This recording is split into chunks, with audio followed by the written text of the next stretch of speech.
Good morning, everyone. Morning. Magandang umaga po. Maayong buntag sa tanan.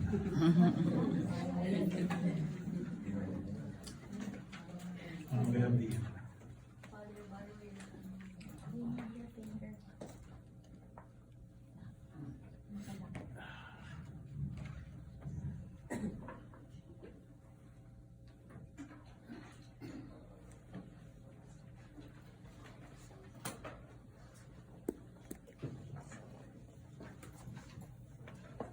First, we thank Father Will here for accommodating LSE here.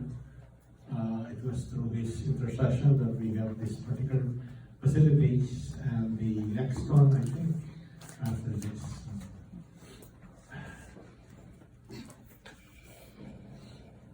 Do we have a way of giving the slides because we cannot see? What you see here is a picture of a store. The store is in Penang, Malaysia. Do you know where Penang, Malaysia is? Okay.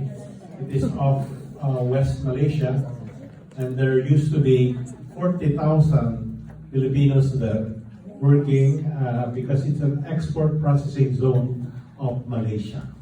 Okay. But some of the Filipinos there got married to the locals, and they were thinking of putting up a business. So this is the business that they have put up. Okay? It's an SM.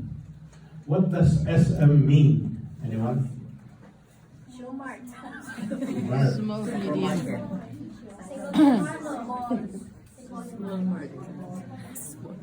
However, their store is a segunda mano.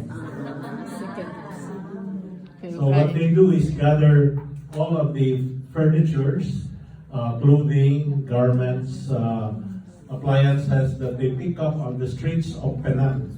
Because the Malaysians, after using this, they want to discard it, they just put it up in the corners and sidewalks of Penang.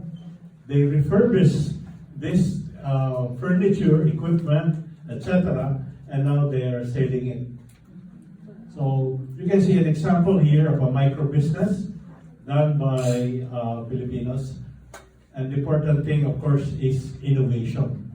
And that is the thing that we push for in any businesses now, not only in Penang, in the Philippines, but almost everywhere.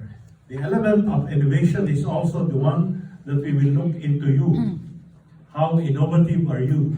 How creative are you in coming up with a business?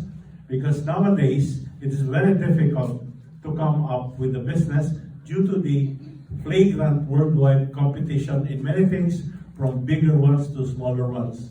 And as you know very well, if you put up a McDonald's in one side, very soon there will be a Jollibee on the other side. So competition is very strong everywhere. And this is something that we have to contend with. Okay. Now, of course, here in ALSE, we are pushing for not simply a business enterprise, but a social enterprise. Can anyone tell me the difference between a business enterprise and a social enterprise? No? Ano ang pagkakaiba ng isang karaniwang negosyo at ang isang social enterprise? Anyone? Asta. Can you practice pass on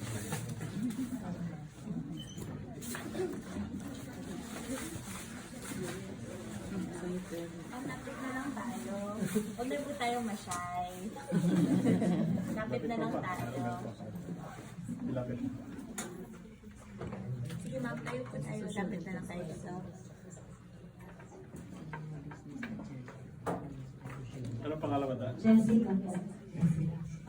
I think yung business enterprise po is, I think they are more on the money lang. And then while the social enterprise is more on building the people. not within the business, within the people, empowering them through teaching them leadership and so on. Thank you, ma'am. Eksakto. So, ang sa business sa kasagaran, no, it is simply for profits. And this is what business is all about. And according to Adam Smith, who started the philosophy of economics, the goal of any business enterprise is the maximization of profits. So, mas malaki ang iyong ganansya, mas magaling ang iyong business. But in a social enterprise, it is still a business.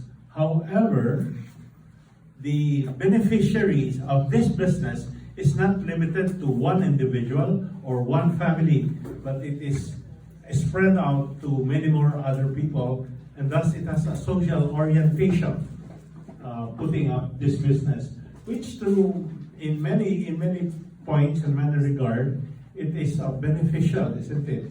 Not only to a few, but to more people. Okay?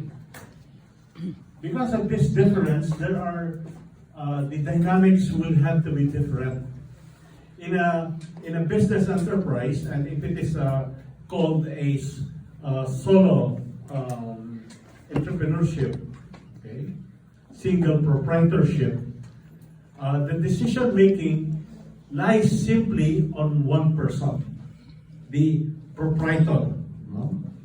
Okay, but once you make it as a social enterprise, then all the others will have to partake in the decision making with regards to the business itself. Okay, so you will need therefore a kind of a capacity to be able to listen to others, and listening to others is one of the big topics of today. Okay. Of course, in terms of limits and gains that we have there, the gains, of course, in a social enterprise is wider. However, in a sole proprietorship, it is limited only to one, or to the family of that one person. Okay, and then what kind of leader or leadership is required for a simple business enterprise and a social enterprise? In the traditional understanding of leadership, isn't it? The leader is the one in front. The leader is the one leading the whole enterprise.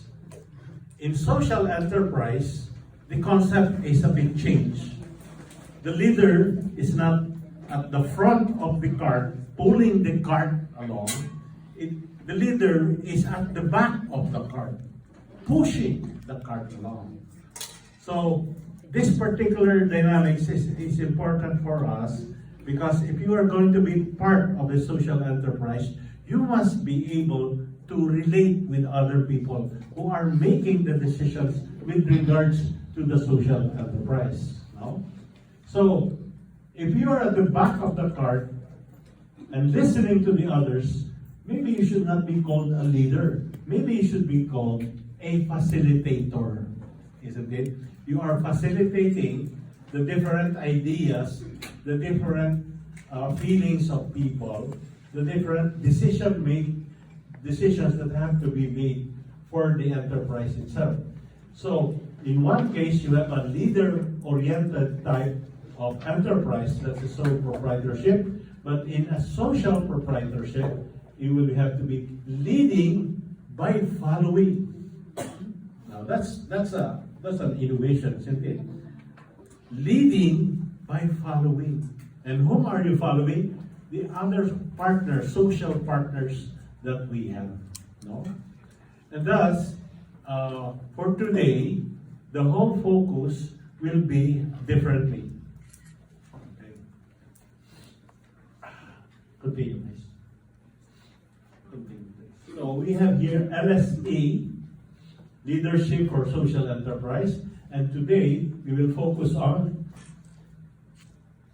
that one, the S part, It's a kind of a dialogue in community. Okay. But let me warn you, one of our partners asked me, why are you going abroad? I said, I'm going to talk about social enterprise. And she said, what is a social enterprise?